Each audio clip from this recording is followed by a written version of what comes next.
सुन, तू मुझसे शादी करेगी क्या? रोहित ने आज अचानक से सवाल किया तो रुचि ने भी बिना सोचे समझे अचानक जवाब दिया। कुछ भी मत बोला कर। पहली बात तो मुझे शादी नहीं करनी और तुझसे तो कभी ना करूं, पागल सा। प्रोजेक्ट के काम से आया है ना, जल्दी निपटा और चलता बन। मुझे पार्लर जाना है। रोहित ने पलटकर जवाब दिया। सोच ले फिर, मैंने किसी और से शादी कर ली तो रोती रहेगी और पार्लर जाके क्या हो जाएगा? दिखेगी तो तब भी चुड़ैल ही ना। काम तुझसे नहीं है, वैसे भी अमन भैया से है। तू जा, तुझे पकड़ के रखा है क्या? यार जा ना, तू काम कर और चला जा। और आज क्या अचानक ये शादी?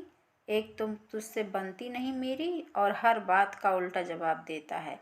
शादी करनी ही होगी तो किसी ऐसे समझदार लड़के से करूंगी जो मुझे बस बस जमीन पर आ जाए। रोहित ने रुचि के बाल खींचते हुए कहा। देख, तो तू ये बाल मत खींचा कर, किसी दिन मुझे गुस्सा आ जाएगा ना तो क्या बचपन से और आता है क्या तुझे गुस्से के सिवाय? रोहित ने फिर से रुचि को छेड़ा। तो तुझे फिर भी मेरे ही पास आस पास क्यों मंडराना है? चल जा ना, जाके घर बसा ले।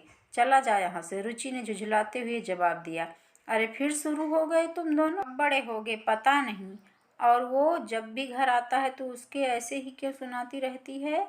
माँ ने रसोई घर से रुचि को डांटते हुए कहा और रुचि ने मुंह बनाते हुए रोहित से कहा, आया मत कर मेरे घर, बता रही हूँ। तेरा घर नहीं है पगली, मायका है। हाँ, तू चाहे तो मेरे घर को हमारा घर कह सकती है। देखो आंटी, इसने फिर से मेरा घर बोला।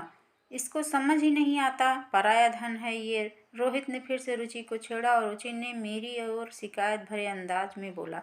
भैया, आप इसको आने क्यों देते हो घर में? और पैर पटकते हुए अपने कमरे में चली गई। ये सारी नोक-झोंक सामने सोफे पर बैठे अखबार पढ़ते हुए पापा सुन रहे थे और मन ही मन मुस्कुरा रहे थे। रुचि के जाते ही रोहित ने पापा से हंसते हुए कहा, तो अंकल फिर से चली गई ये नक चढ़ी। और पापा भी उसकी बात पर जोर से हंस पड़े। चलो रोहित, अंदर कमरे में बैठकर बाकी के डिस्कस करते हैं, मैंने प्रोजेक्ट का बहाना बनाते हुए रोहित से कहा। और काम खत्म होते होते उससे पूछ ही लिया कि आज अचानक गुड़िया से ये सवाल क्यों? घर में सब ठीक है ना? अंकल आंटी, भैया भाभी, सोनी, सब ठीक है भैया।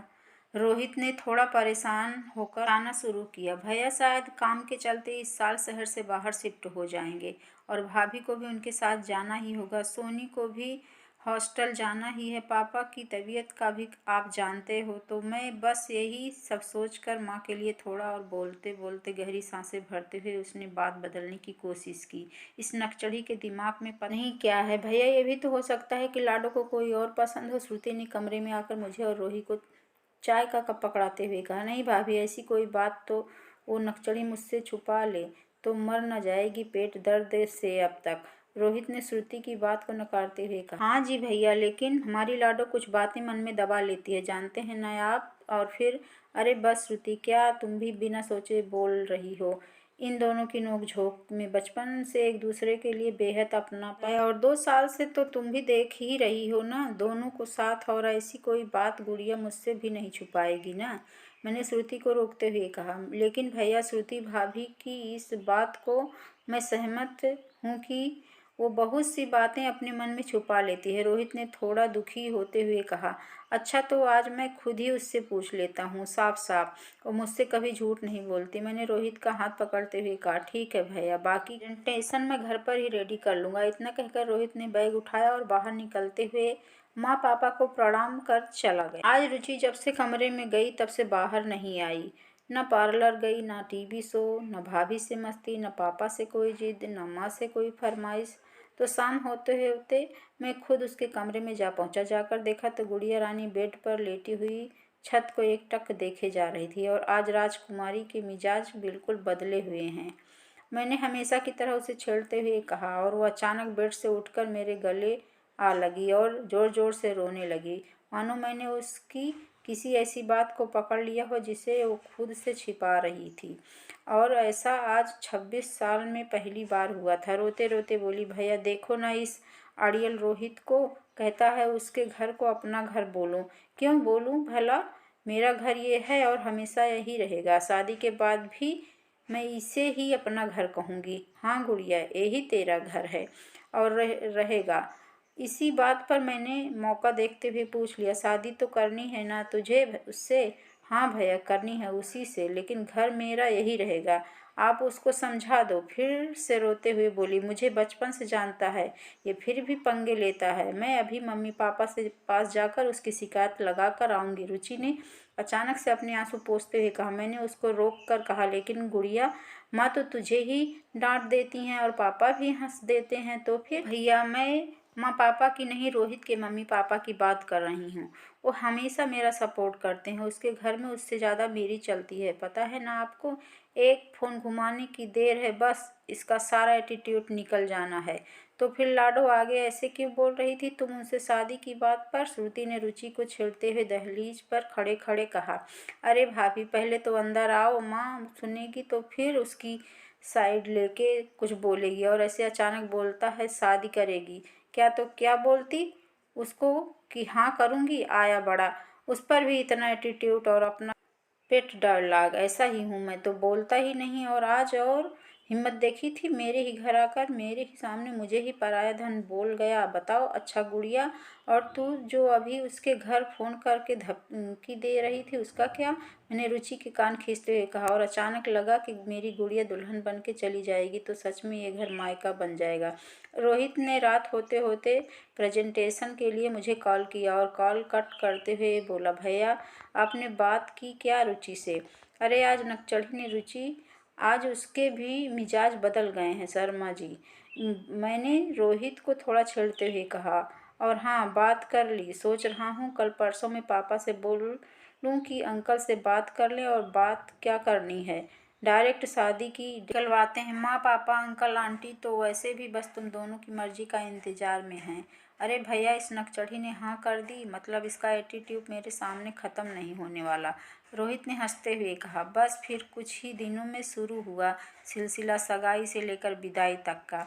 सब कुछ बदल रहा है, लेकिन इन दोनों की नोक झोंक नहीं। और देखते ही देखते 6 महीने के अंदर मेरी गुड़िया बन रुचि रोहित शर्मा।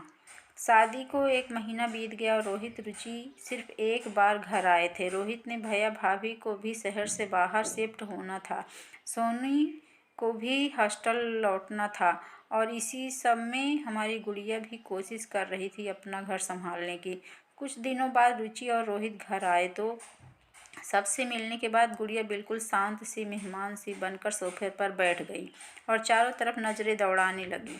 क्या हुआ लाडो, आज अपने ही घर को बड़े गौर से देख रही हो? श्रुति ने रुचि के कंधे पर हाथ रखते हुए पूछा। अरे भाभी, आज बड़े दिनों बाद देख रही हूँ ना, तो सोच रही हूँ यहीं की दीवारों पर हमारे घर से ज़्यादा डार्क पॉइंट है और मुझे लाइट शेडेड देखने की आदत हो गई है, तो थोड़ा सा अलग लगा। और श्रुति का हाथ पकड़कर रसोई में चली गई। बर्तन टटोलते हुए बोली, क्या बनाया है? कुछ अच्छा सा बना के हमारे लिए भी रख देना, शाम में लेती हुई जाऊंगी। क्यों, तुम आज यहाँ नहीं रुकोगी क्या अपने घर? रोहित ने अभी भी उसे छेड़ना कहाँ छोड़ा था। ये तो मायका है, यहाँ सब तुम्हारी साइड लेते हैं। घर तो वहाँ है जहाँ तुम्हारी एक नहीं चलती। ये कहकर रुचि ठहाका लगाकर हंसने लगी। रोहित ने सुकून भरी मुस्कुराहट के साथ रुचि की तरफ देखा। मैं, श्रुति, माँ पापा उन दोनों को खुश देखकर एक दूसरे को देखकर मुस्कुराए और मायके आई हुई बहू से मैंने रिपोर्टर बनते हुए पूछा, तो रुचि जी, कैसा महसूस कर रही हैं आप अपने घर में? बस मेरा इतना पूछना और गुड़िया शुरू हो गई। भैया, आपको पता है बचपन से लेकर शादी होने तक हमारा घर, मुझे बस ऐसे लगता था कि बस एक दोस्त का ही तो घर है। वैसे तो मम्मी पापा हमेशा से इस रोहित से ज़्यादा मुझे प्यार करते आए हैं, लेकिन अब तू ये नाम लेना कब छोड़ेगी? उनका पति है वो अब तेरे। कभी अपनी भाभी को सुना है मेरे नाम लेते हुए? माँ ने रुचि को बीच में टोकते हुए कहा। ओहो माँ, ये मेरे पति परमेश्वर और आपके पूज्य दामाद जी की हमारे घर में एक नहीं चलती।